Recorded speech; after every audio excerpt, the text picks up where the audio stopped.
jumping now into the first order, and Ryan's going to take us home. All right. Do we want to? Let's just go in order of the sheet. It makes it easier this way. So we'll start with the TIE BAs. We got Von Reg, who went down 1. Hollow stayed the same. Ember went down 3, correctly, to be quite honest. Probably even more. And then the first order provocateur, no decrease. So Von Reg, a little bit cheaper. Ember being 7 points over a generic was pretty ridiculous, to be quite honest. Ember's ability was very negligible, only gained 1 initiative, and that was kind of it. Anything stand out for you guys on this? I think it all makes sense to me. Yeah, why did the Major go down and not Hollow? Come on, Hollow's only I5. Yeah, Right. but Okay. Hollow's effect is better than Von Reg's, all right? That wasn't jest, don't worry. I love Hollow. Hey, you know what? You're asking the question someone in the audience might have, so.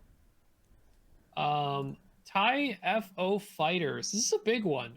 Midnight was 42 and easily very, very expensive for a TIE FO. Got knocked down 7 points to 35. So we know Midnight really has not seen any use. Could definitely see more use for that much of a decrease. Do I think it's competitive? Maybe. It still has the problem of it's a TIE FO that wants to take a lock. So if anyone else other than the ship that it has locked is shooting at it, it is a 3 agility and hope. So it's hard to invest in, and if you start coordinating it to get it multiple actions, then it's the whole, well, you're coordinating a 35-point first order TIE fighter. You know, it's the value of coordinating that chassis is pretty low. I can still see it being taken more. I just don't expect it to be that much of a meta impact unless there is a very specific meta that is low ship count, like 2 or 3 ship is extremely more common than 4 ship, and you can set up Midnight early game much better. Oh, then we have Commander Malves, the glitter stim pilot. For those who are not aware what glitter stim was and who may not even remember what Malves does as a pilot of a FO fighter and not a Xi shuttles, at the start of engagement you may spend 1 charge and gain a stress token. Malves has 2 charges, none reoccurring. If you do until the end of the round while you defend or perform an attack, you may change all of your eyeballs to evades or hit results. So very effective. Went down 5 points. It is 33. That might be one of the actually true steals of the TIE FOs. Is 33 points is the same cost as Scorch, who didn't go down at all. Obviously has the really good hitting power, but has a lot of issues with staying on target or having a high amount of uptime shooting at desired targets. So there might be a real question. Do I take Malves or do I take Scorch?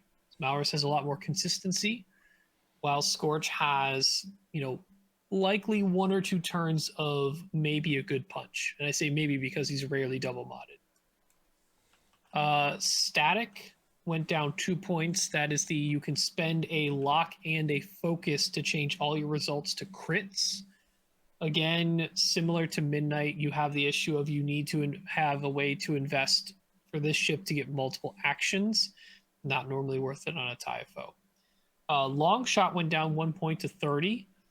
That as well might be a really good adjustment as who else you compare it to, with Null and Muse both staying at 30. I think long shot's going to be the first one you take in that points bracket. Muse likely second, Null third. Even though Null does have that I7 capacity, but it's a TIE FO at I7. Would be. Tina, no cost change at 0. And then we get to, I find kind of questionable in my eyes. The Omega Squadron Ace went Omega Squadron Ace, Lieutenant Revis, Zeta Squadron Pilot, and Epsilon Squadron Cadet all went up 1. I don't know if I've ever seen Omega Squadron Ace or even a Zeta Squadron Pilot Epsilon cadets we've seen as good fillers and used in malware, but malware hasn't really shown up that much. Malware still exists, by the way. We'll get to the fact that it actually still fits, just no upgrades across the board. It is just Commander Malves in the Xi shuttle and 6 cadets. Nothing else. I feel like the Epsilon is strictly a victim of the attack on the low initiative spam because of the Ocho, right? Of the having 8 of them. Now you can't. Yeah, I will say, even though the Ocho was not a competitive list, it's in most cases not a fun game to play. There's not much of interaction going on besides trying to kill 8-3 agility ships with 4 health. It's a long slog for sure in almost all cases. So we'll see. I mean, it's unfortunate because at 25 points it had a better value in that filler aspect of like 1 or 2 of them in some lists. I think it was kind of unfortunate that Revis also got hurt a little bit. Like went up 1 point. I really liked Revis. Even if it could be like Meryl, like same cost as the same initiative version. I don't know why that couldn't have been a thing, but Revis went up 1 point.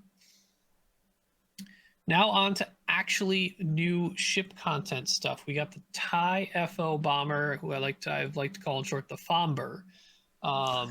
We have Breach, kind of the standout. I think one of the ones people were looking at early is sort of that red line light ability with the capability of getting double modifications through using after fully execute a maneuver or perform boost action. If you moved through an enemy ship, you may acquire a lock on that ship. 36. I'm actually going to go down all the points real quick because this helps put in perspective this cost. Scorch is 35, Dread is 32, Grudge is also 36, First Order Cadet is 32, and the St. Arjamis Test Pilot is 31. So for only 5 more points, you can go from the St. Arjamis Test Pilot all the way to I-5 Breach. I think in a much more extreme situation, this is very comparable to what we talked about the Resistance Y-Wings. The names are priced to buy because the generics are likely over the amount that they should be at face value for what we're seeing. Grudge being the same cost as Breach has an interesting effect as well because that widespread auto damage consistency with bombs. Grudge's ability at the range 0 to 2 of the bomb template, not even the enemy ship. If the enemy ship is outside of range 2, but the bomb device itself is inside 0 to 2, Grudge can still allow and force a dice to be one dice to be re-rolled from that bomb detonation. So your proxy mines, your thermal detonators, as we all know, can be very effective and very consistent and get the results you're looking for. So Scorch being at 35, I think is probably too much.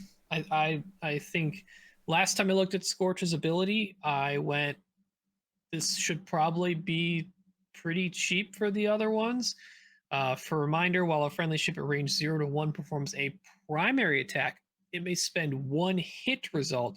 If it does, after defending, the defender gains a strain token.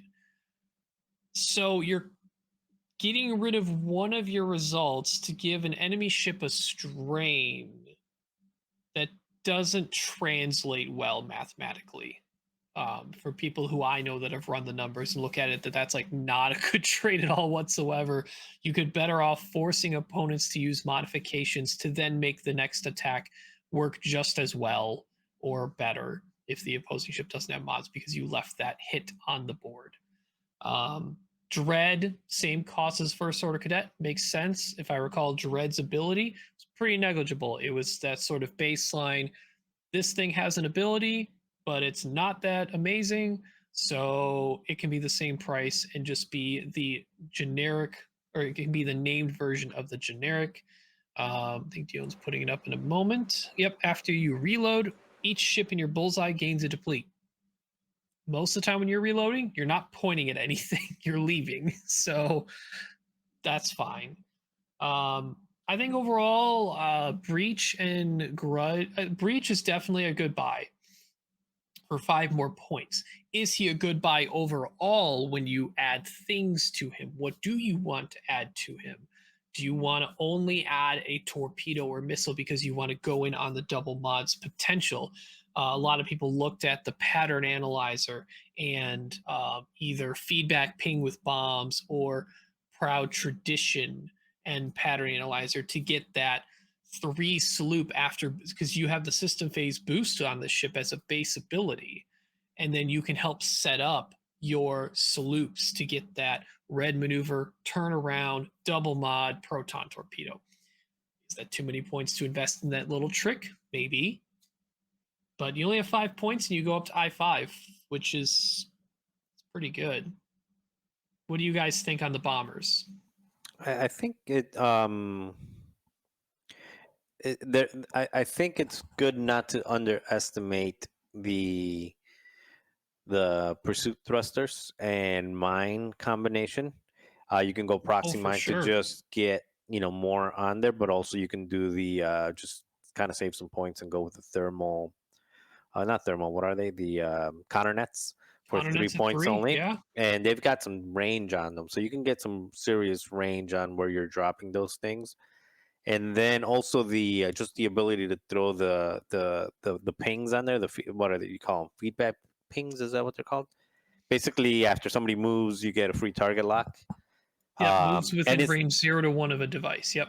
yes, and all of them get a free target lock. I mean, if you've got presumably if you've got ping on all of them, they're all getting it regardless of the range. So even if you're not um, even if you're not hitting them with the mine, just throwing the mine on there and they're moving away from it and they're avoiding it, you're still picking up that lock. So it makes that turnaround.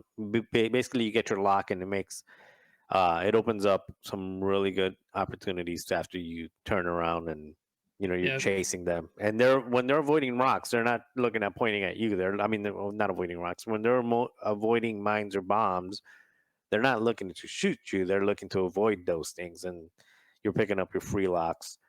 So I think they're much better than what people are, or than what we're. I don't know about people because I don't know what people are building with them, but I think they're much better than what we're giving them credit for. And I think there's also a really good opportunity to throw that feedback ping, 3 of these, maybe 4, and something like one of the I don't see it here on the board, but one of the ones that can carry the sensor buoys. The Xi shuttle. Yeah, Yeah. because feedback ping can go off the sensor buoys and you can nestle those right into some big gas clouds and the enemy will have a good time attempting to shoot those early. And it basically says you just put them in 2 different areas and basically you're an E-wing now. You're showing up with a target lock first turn, and then so I think there's a lot of potential there, and that system phase boost to a dropping a bomb is so good. I mean, the only one that can really do that right now is actually two. Is one of them is the Punisher that can Death Ring. That one of them is Death Rain, and then the other one would be Vagabond, who can aileron and then drop a bomb after aileron. Yep. Well, I mean, Moff Gerard could give a ship a boost, and then it could drop Give a bomb. Decimator. Give a bunch of ships a boost. Yeah. True, but I mean that one's a little bit less. Niche, pretty niche. Yeah, but Vagabond and Death Rain can definitely do it. But Death Rain usually wants to do it because of the to get those actions. So it's not really doing it to set up the bombs. They wanted to set up the actions. And then Vagabond, I think just Vagabond suffers from being a striker. I mean, the strikers don't want to do that. They want to do something different. To put in perspective, since it was talked about a lot and elaborated more by Marcel, feedback ping is 1 point. That's it. So very easy to slot in your list. You just need to have a talent. So you can't be the lowest generic, and you Grudge. can't be Grudge. Yes, Mhm. which makes sense. Grudge would probably be naturally really good with feedback ping because it already wants to have bombs in the list. And think about it this way too. Again, just because of what it is, it opens up. Who's to say you can't just start a couple of them like at a good distance from each other, like in the lanes that people want to advance from. K-turn, drop a couple proximity mines. Nobody's gonna fly over those proximity mines. You can't shoot those proximity mines away. They're not gonna run over them. But now you've got a big old circle on where you're gonna be getting your free target locks, and they have to come chase you. So just start off K-turn, put the proximity mines there, which are essentially serving as sensor buoys or sensor buoys, and then you de-stress, and then you go in and set up for your target lock focus and some type of missile or torpedo. Before anyone makes this mistake, because I've been around people who have recently, chaff missiles, the chaff cloud that gets deployed, is an obstacle, not a device. I've seen people try to use feedback ping with chaff, and even though it occupies a missile and payload slot, but most people have seen it used to be called device, the cloud itself is an obstacle. All right, so moving on from the new FO bombers, we get to the Upsilon class shuttles, and all stayed the same except Dormits, who got smacked really hard with 7-point increase. Do we see that as because that will at least, like, is there something that the bomber or Whisper did with Dormits that someone tested in testing and found this might not be a thing we should allow? I have to assume that it is the I'm looking up the name of it because I'm not as familiar. The sensor Scramblers that allow you to set up with a cloak token. So range 2 from the board edge. Well, no, it's range 2 from Dormants, isn't it? So From that's Dormants, almost, yes, and that's it has to be almost- small base only. Yeah, so Whisper with cloak, so now you're about range 3, you're a third of the way up the board. And then you can decloak, which is a decloak plus a 5 forward is another 3 range bands. So you're already to the other side of the board, turn 1. So maybe, I guess. And you also have the thing that can double stress somebody. Pyre. In the first Commander turn, Pyre, Commander Pyre. Pyre. So if you do that, Commander Pyre, and then throw 2 ships at it, it's a dead turn 1 ship most likely. Yeah, sensor Scrambler, decloak right away, 5 straight boost Yes, 5 straight boost, exactly. on the silencers. Yeah, you can get the other side of the board, make someone's life real then sad. Kylo shoots a proton or torpedo at you. Not like you can't do this now. It's not like they made Dormits 200 points. Right. You can No. still fit Dormits and Kylo if you want and do that trick. It's just oppressive, though, and it might be one of the weirdest things for me to say, but they might have priced this because of Epic Play. What? I know, Epic Play affecting our 200-point game. Yeah. I think they should errata Dormits to be, maybe not errata, but variable his pricing. Ban. I mean, sure. Ban. He's a problem, just get him out. Yeah, fair enough. He's a candidate for the list. I would not be surprised. Just because it's a weird thing to design around. Because, you had to design Scramblers, and you're like, wait, Dormits, decloak, 5 straight boost silencer. Crap. Yeah. Problem. Because someone who's not aware of that, that's just going to be a really bad experience to, on the other side of the board, you get to say, all right, that ship's double stressed. And now I'm going to go after it, and there's nothing you can do about it at all. All right. So, as I said, Upsilons, besides Dormits, all the same. Xi shuttles. As I mentioned earlier, Commander Malres and all of those TIE-FO cadets still fit, because even though the cadets went up 1 point and Malres was at 45, went down to 44. So -1, it's an even 200 for the entire list. No fitting, proud tradition, and some 1 or 2 points or something like that. It's just, that's what it is. Gideon Haas stays the same. Agent Terex goes down 4 points, obviously realizing you have to invest points to make him worth his ability in the illicits. So it's down to 38. And then we saw the First Order Courier actually drop 3 points as well, down to 35. So we might see more use out of the Courier because at 38, it was a no-brainer to spend the 2 points to go up to hit Gideon Hask before. But now the First Order Courier at 5 points less has that 5-point cushion of what crew can I buy that might make this more worthwhile than Gideon Hask.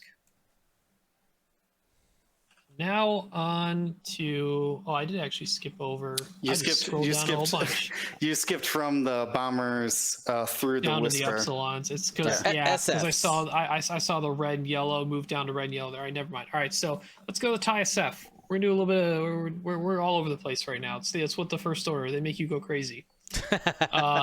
Quick Draw goes down 3 points from 47 to 44. Didn't really see a lot of play in extended. It was just not that great because it could never really, most of the First Order ace type list or high initiative ships didn't have a great way to deal with the opposing high reposition ships that likely would go last most cases because they bid.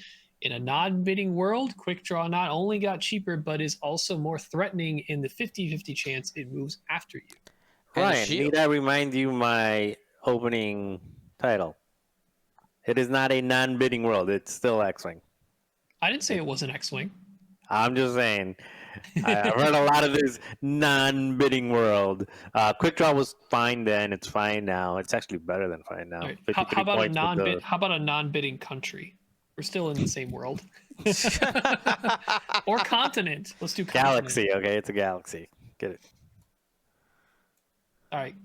You were elaborating more on Quick Draw though, because you've played Quick Draw a lot, Marcel. Yeah, I do, but I play Quick Draw a lot, but I don't, for the same reasons that a lot of people don't like him, which is it's hard for him to. He's not, he's not a Kylo, he's not a Von Reg, he's not double repositioning and things like that.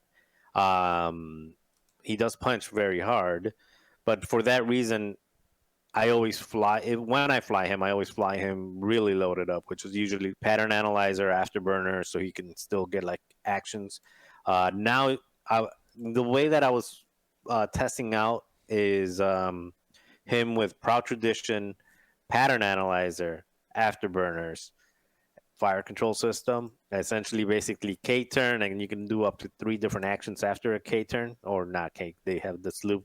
So you can sloop and do 3 different actions after the sloop. Not just sloop, hard one as well. Hard one, yeah. They can do 3 different actions after a number of maneuvers. I'm assuming you're also equipping the SF gunner, right? You didn't say that. Of course. Assuming, which, by the way, yeah, it's stapled on. That stays the same. Yeah, it stays at 9. Yeah, but that's 53 points.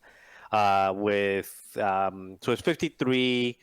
And then an additional 7 for the afterburners is 60, and then pattern analyzer 5, Proud Tradition 2 is 67 points. So it's about the price of a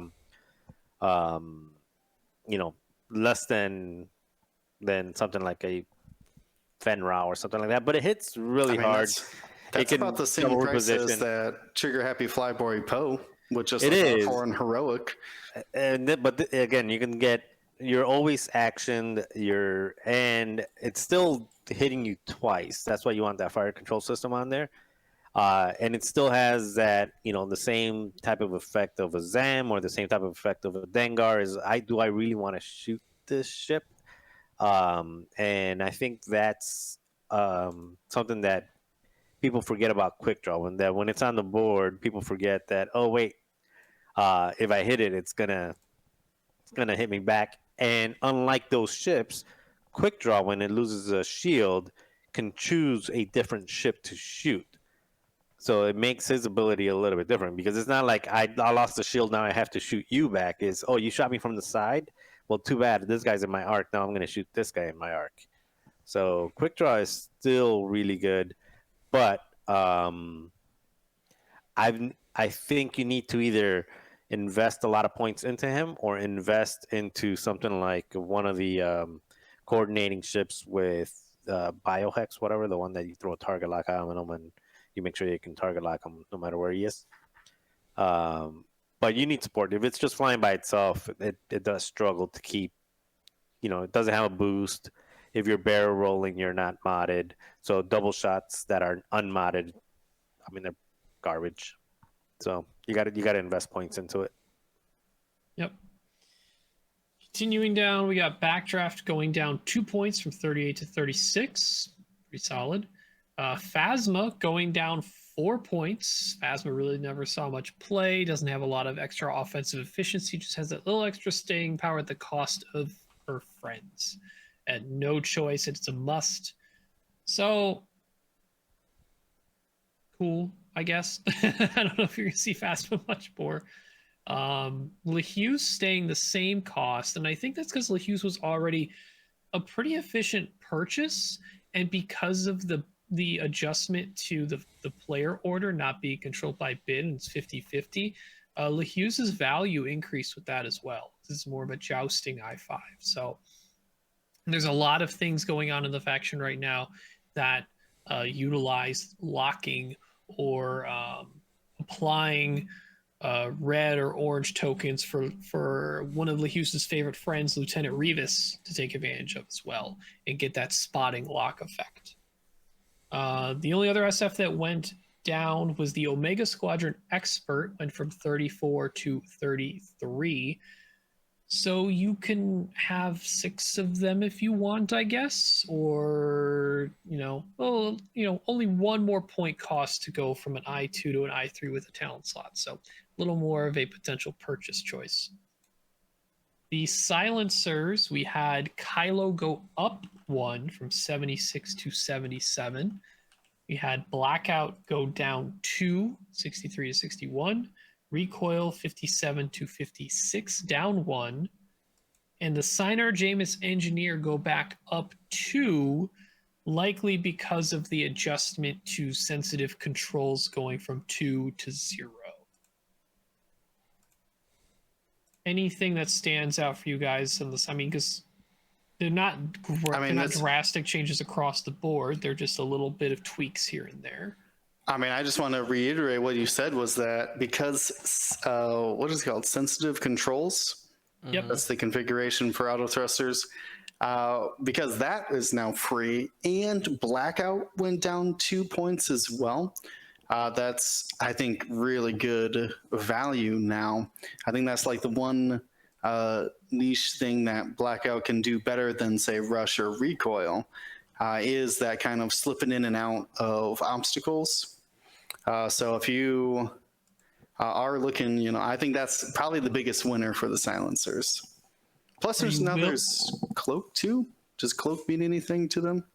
Are you willing to take, because it's a standardized upgrade, as soon as you take sensitive controls, all your silencers are now sensitive. Are you willing to take... I'm running salads anyways. Blackout would be the only one.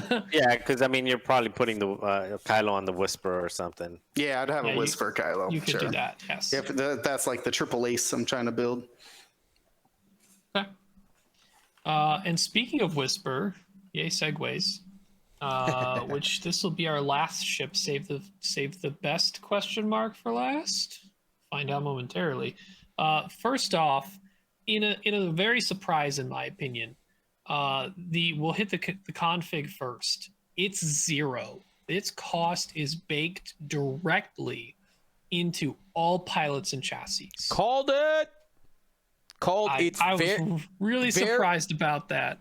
Variable pricing in a configuration right there. That's what it is. I just expect it to be treated like the 7Bs. But I think the only reason I could think of is because Wrath and Kylo are both I5. And you cannot give a price to both of those that's going to make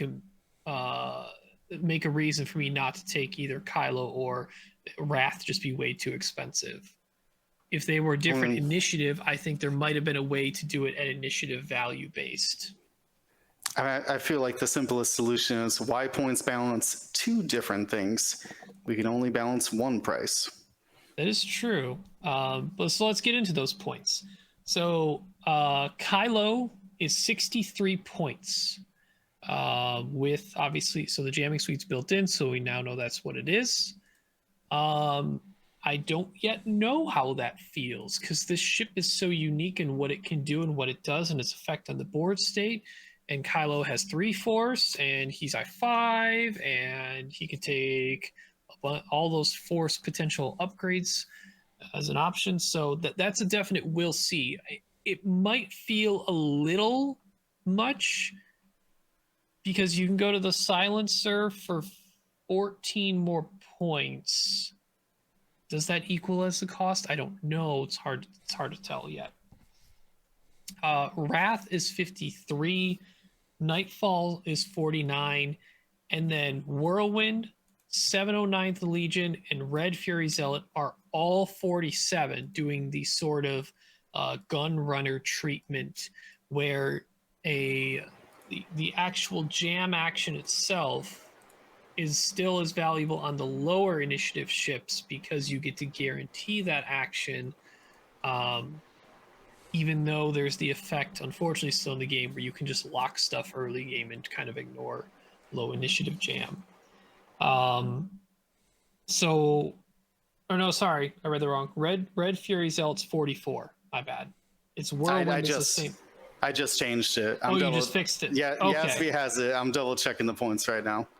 Okay, that was just a mistyping on our sheet. All right, well that's fixed. Good.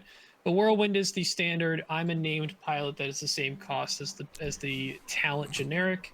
Now with all of these other prices on everything not named Kylo, I don't know if I ever take these ever at their costs. That is expensive for 2 agility, 3 hull, 2 shields, and sure you can increase that agility conditionally, but man, two turret arc front back only with the bullseye 3.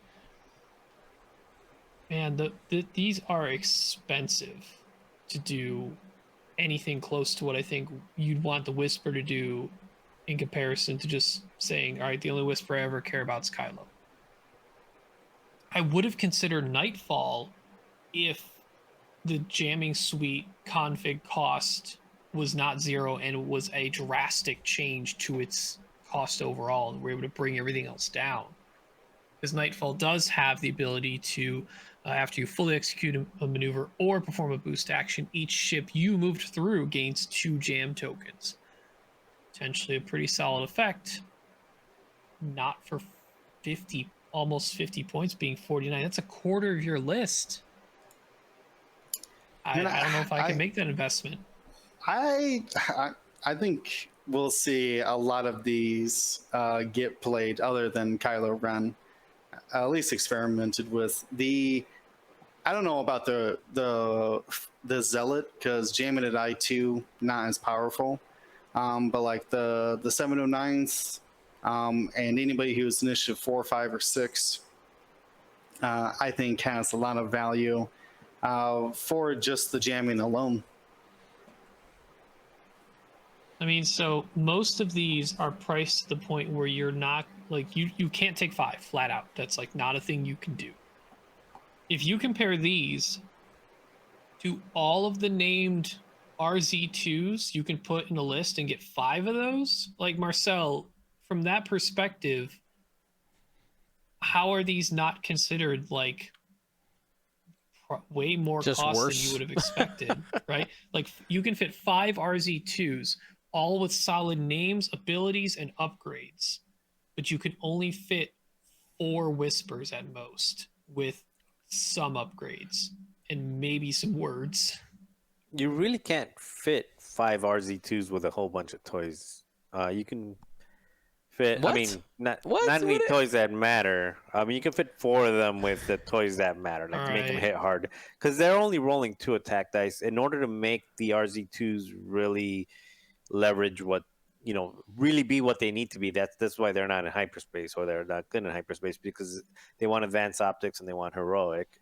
That's 7 points alone right there. So it's bringing them up to that 40-point range, and that's assuming those are the generics. Now you're talking about the Initiative 5. ZZ's at 41. With that, it's at 48. So you're only bringing 4 with toys. So just to put in perspective, Mhm. I have 13 points left, and I have ZZ, Tally, Lulo, Merrill, and Greer, all considered to be probably the top 5, with some good mentions to Zari and Roby in a 5A wing list. And you still have 13 points with 5 of those, all with viable abilities. So Whispers, you get 4. Yeah, so I had only. I tried 4. I'm not saying they're meant to be spammed, but the value difference is so drastic. No, I agree with you, but I tried 4 and it didn't go well, but I didn't go well for other reasons. But I had 4 of the Initiative 4 ones with Predators. So just to be clear, we're talking about the Whisper right now, right? Yes, the Whisper. Okay, sorry, we just use yeah. pronouns. The TIE Whisper 709 Legion Ace is Initiative 4, and I had 4 of those with Predator, and I forgot something else that was 1 point. So basically, they were 4 50-point ones. And there you go. I had Predator and Marksman, so they were, Predator and Marksman takes them to an even 50. It felt really good. It didn't do well, but it didn't do well for other reasons. But it felt like being able to move, jam. It was not hard to set up the bullseyes. At Initiative 4 especially, and then getting the rerolls, getting the crits, and mostly attacking ships that were unmodded. And then on the way back, most of the attacks, I was at Agility 3 because they were either attacking after they were getting jammed, or they were attacking and spending their token to convert their focus result to a hit. So if they spend their focus to convert it, then I'm getting an additional die as well.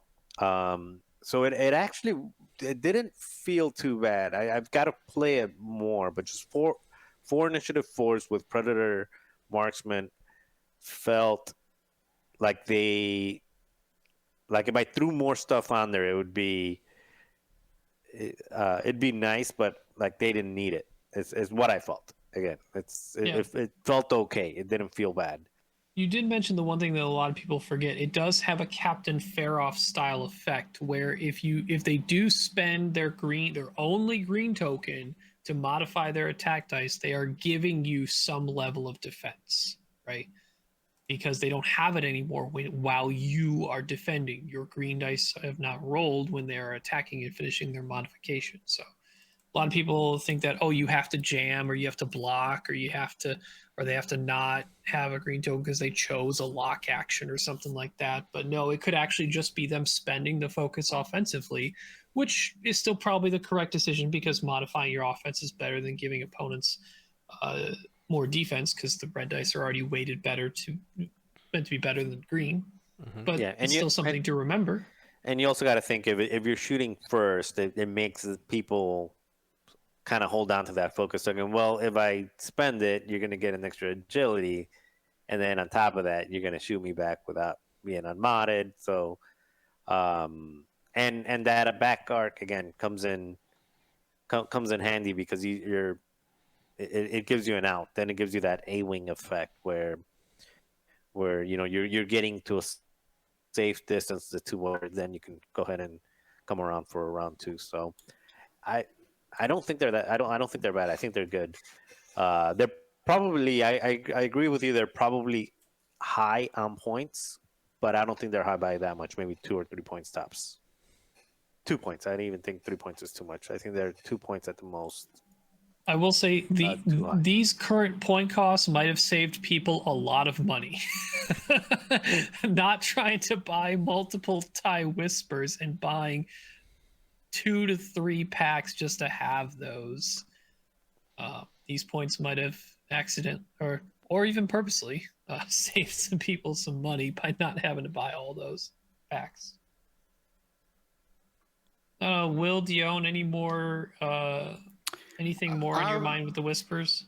I think that I think you guys covered a lot, but the only thing in my mind is that people aren't utilizing the missiles. Like, when I tried them out, I didn't try any missiles on them. A lot of people just looking at like proton rockets, or Marcel also didn't run, just ran Predator. So I'm interested to see maybe there's some synergy there with like getting like that first order courier with like a targeting synchronizer or something, and some buoys maybe just like one of the bombers with synchronizer to try to get those whispers able to shoot meaningful shots via the missiles. Because right now the biggest thing is that like that they don't have a jam rotate or a lock rotate, so you really have to choose sometimes. Do I want to jam this ship, or do I want to rotate my arc and shoot them? So there's, as a note, I've done the math, 12 different action possibilities between the jamming suite and all of their linked actions. And I think that the limitations on like jam to rotate and what was the other one? Lock to rotate is really slowing them down. And honestly, a lot of the time, because you're barrel rolling and boosting, because you're trying to be fast and maneuverable, you're not taking that lock action. And honestly, anybody but Kylo fears just taking a lock action because they need something for defense to keep that 5-hole intact. So I'll be interested to see, or I'll be on the lookout to see who's utilizing missiles on these things the best and what that combination of things is.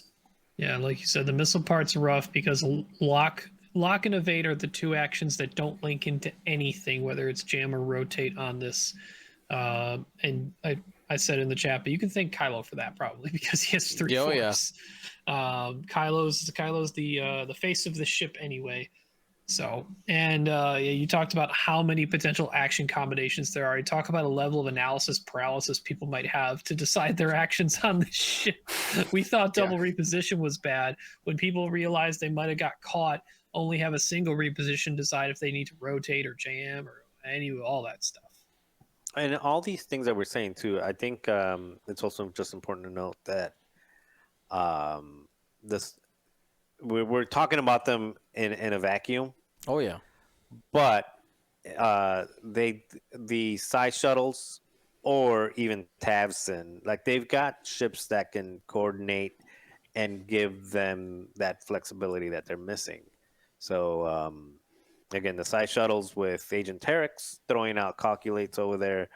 Or the target locks with the sensor buoys. Again, the target locks are early with, actually the sensor buoys don't work with them, but the targeting synchronizer. Is that what you're talking about? There you go.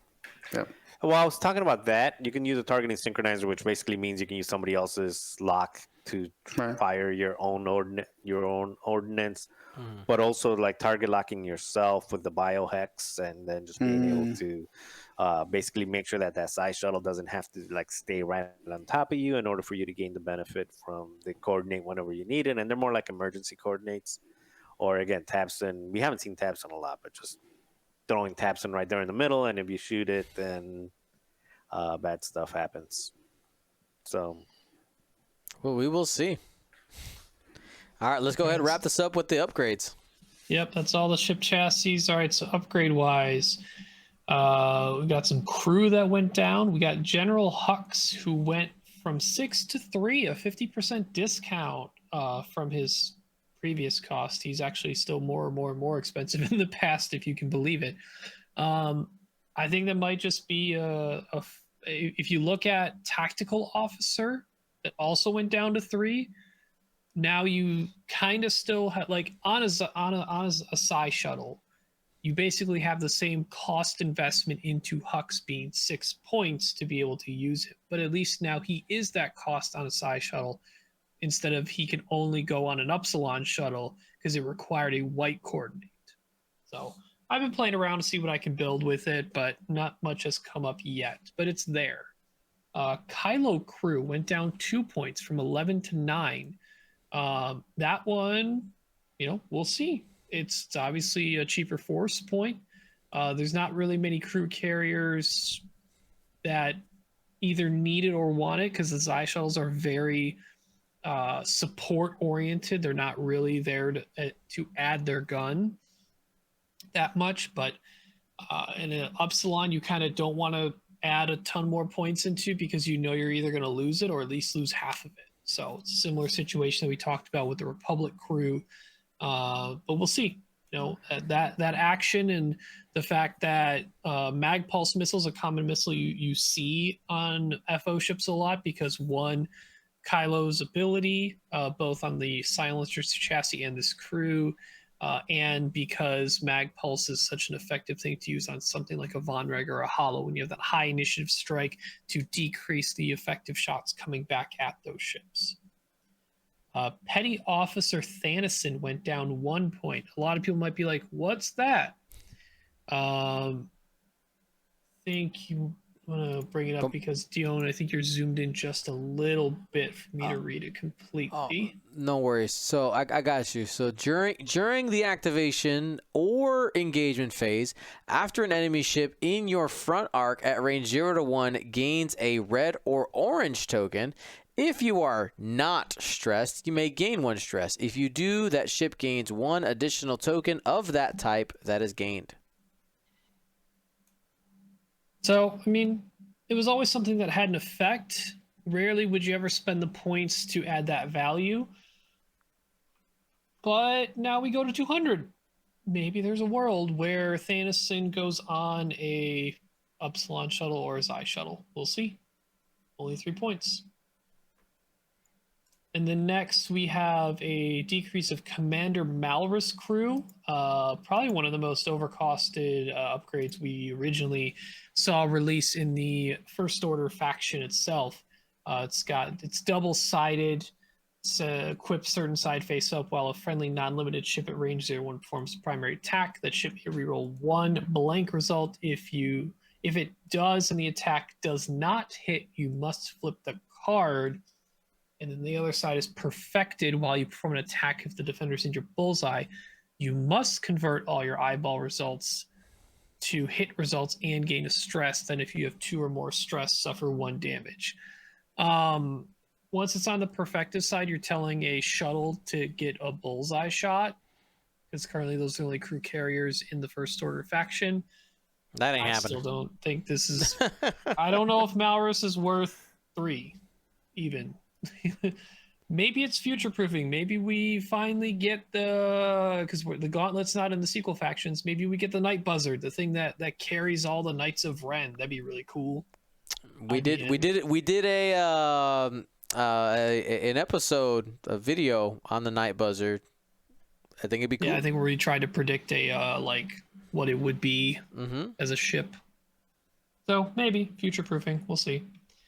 Gleb, as we mentioned in prior points, went up 4. And then we have, I'll get to the changes first and the new ones. Fanatical went down to 1 point. More of a filler now. Should be pretty good. There's a lot of things with a few shields and mostly hull. And then deuterium power cells went down 1 point. I know Marcel's had some experience with deuterium power cells. I don't know if that 1 point threshold helps out much further. Granted, one of the ships that took it often, I think, Marcel, that you had was Major Von Reyck, who also went down a point. So you netted 2 points in that transaction.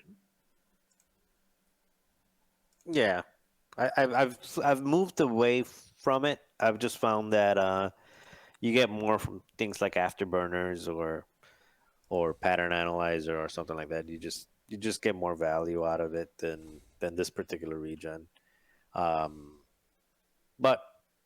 I mean, regen is still regen. It's good, especially if you're flying something AC that wants to conserve points. Yep. All right, so for the new stuff, we have DT-798 is a 5-point gunner, and that upgrade says at the start of the engagement, you may choose a friendly ship in your firing arc. If you do, that ship gains 1 strain.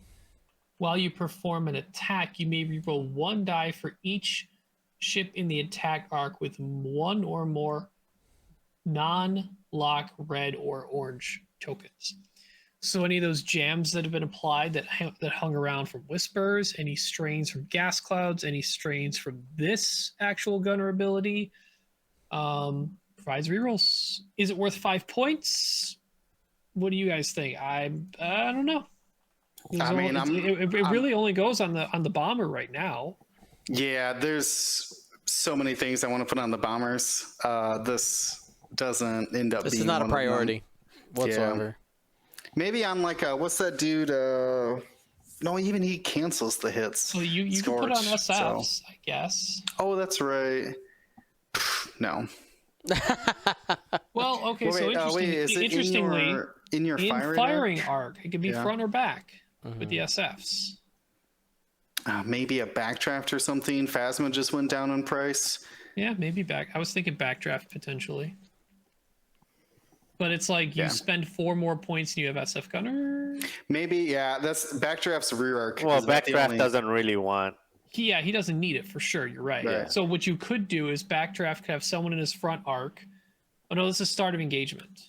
Not even. I in my mind it's system phase. You could like do it so in his front arc, zoom past him. Start of engagement actually make sure that strain sticks around. It's gonna be consequential. It would be funny to strain somebody like Tapson or something though. Be like, here you go. Yeah, and with two arcs, you can. It gives you a lot of flexibility of saying like, okay, I'm going to strain you on the front, but all the ships are in the back, so I'm going to shoot the one in the back. Yeah, I mean, backdraft's actually a solid candidate for it because it gives him a reroll potentially on whoever he shoots, and he's got someone in his firing arc, so it can be shot. And he doesn't need it. As long as no one else has already shot that ship and removed the strain. Well, the strain goes on a friendly, by the way. Oh, I see what you're saying. Yeah, but also the strain has to is in order to actually activate the ability, right? Because that strained person needs to be in the attack arc, assuming that you don't have any other red tokens or orange tokens out there. Yeah, that makes sense.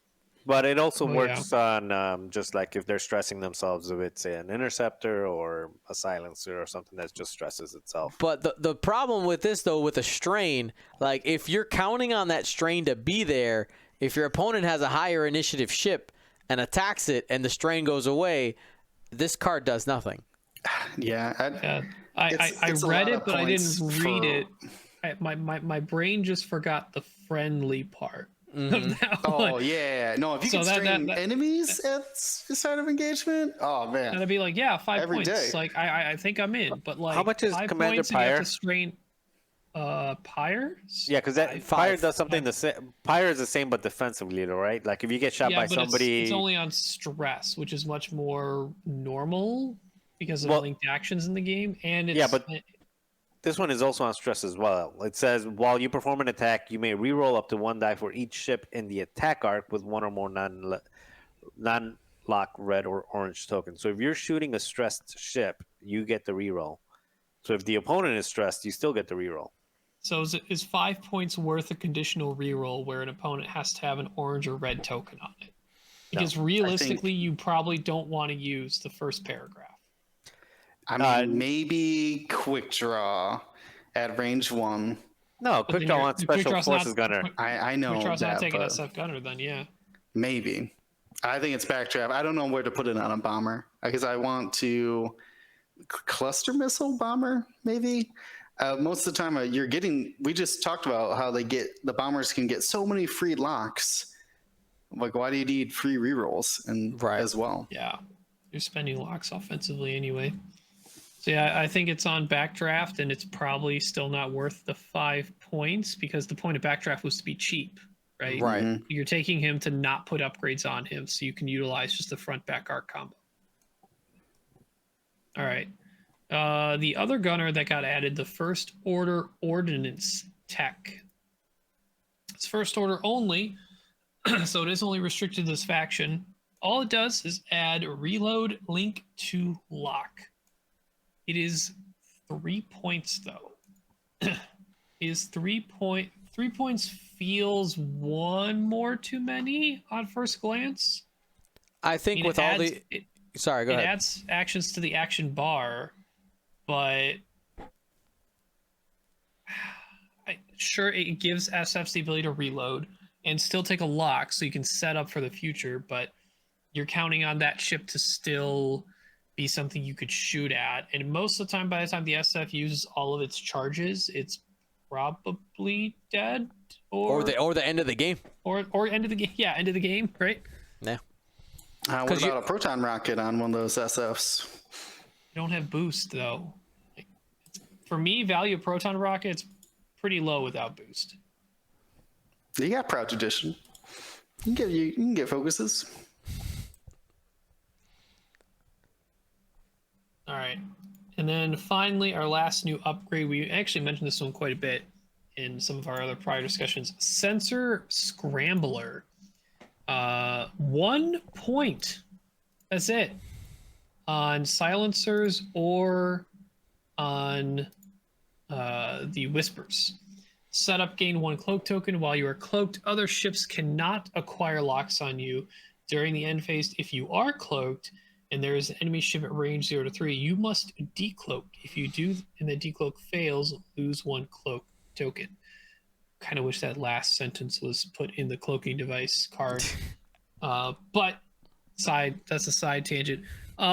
If you got the points left, this seems like an easy, just like, here's my 1 point filler. If I'm taking a whisper or silencer, it's like super easy and has very viable uses. I guess I'm kind of surprised it's 1 point, but But it doesn't last forever, though. Right. It's just the beginning of the game. Yeah. What I like about it beginning of the game wise is and this is even against some of my own strategies, if things like Dark One probe droids or E-wings or things that get those long range locks or take advantage of pouncing on you because they move after you and try to lock you, they just can't. I think that's pretty powerful, actually. Yeah, I like this a lot on the lowest initiative ships because it's a really good way to get them, especially if you're not really good at that opening engagement, and lower initiative ships don't want to engage at range 3 because they're going to get alpha striked. This is a really good way to just get in there, and as soon as the range ruler decides, like, hey, okay, now you're in shooting range, then you just decloak wherever you want, and you can have the engagement that you want against the higher initiative. So I think this is really good on low initiative ships, especially the silencers that want to get up close. Not the silencers, I'm sorry, especially the whispers that want to get up close to start taking advantage of their jamming. So yeah, I think it's a really good card for low initiative whispers, just to make sure they don't get destroyed on the way in. And yeah, or even like I mentioned, the Kylos or any of the high initiatives that have to be first player, whether they don't want to get pounced on by lock-based mechanics or have the ability, because of how the ship is, whether it is silencer with double reposition or whisper with that rear arc that still has boost, the ability to decloak, close the gap extremely fast and apply their effects, or just move in ways that opponents can't catch up to depending on the opposing ships. It puts them in places that's really hard to predict. Yep, great anti-torpedo. Awesome. Well, that has been the ton of changes that have come to the First Order. We got new ships, we got new cards. I think the FO Bomber and the TIE Whisper will have, including all the cards that come in it, will have a massive impact on what we see from the First Order. I think it will really change some of what we're seeing, and I'm excited to see what people do. What people do. Oh, you know what, Dion? What we didn't do that we did for the Republic is we each didn't pick a shipper upgrade card that we would see more of in Resistance and First Order. Will, you want to start us off with Resistance then, I guess? Just a quick hot take on which one of these are going to make it furthest in hot. Well, you could throw that one too. What do you think is going to do better? The new, specifically the new, or do we just want to go faction completely with Resistance and First Order? Let's go with the new stuff. The new stuff. All right, so what new stuff performs better? I think Sensor Scrambler is the top rated FO card out of them all. Okay.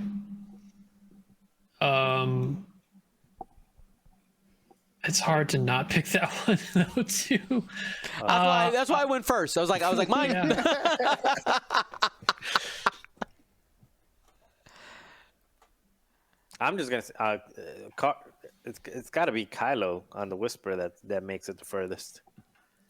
I mean, I think that's kind of cheating. I think that one. I don't think anyone would disagree with that one. So I'm gonna go. You know what? I don't know. I think people might hold on to Silencer Kylo and use Breach more to get that Alpha Strike in there to get a Kylo Silencer endgame that everyone likes. I'm gonna go with Breach. Yeah. Okay, well, I'm going with Kylo Whisper. Yeah, I think I had to double down on that Breach. I think that might be the what'd you call it? Fomber?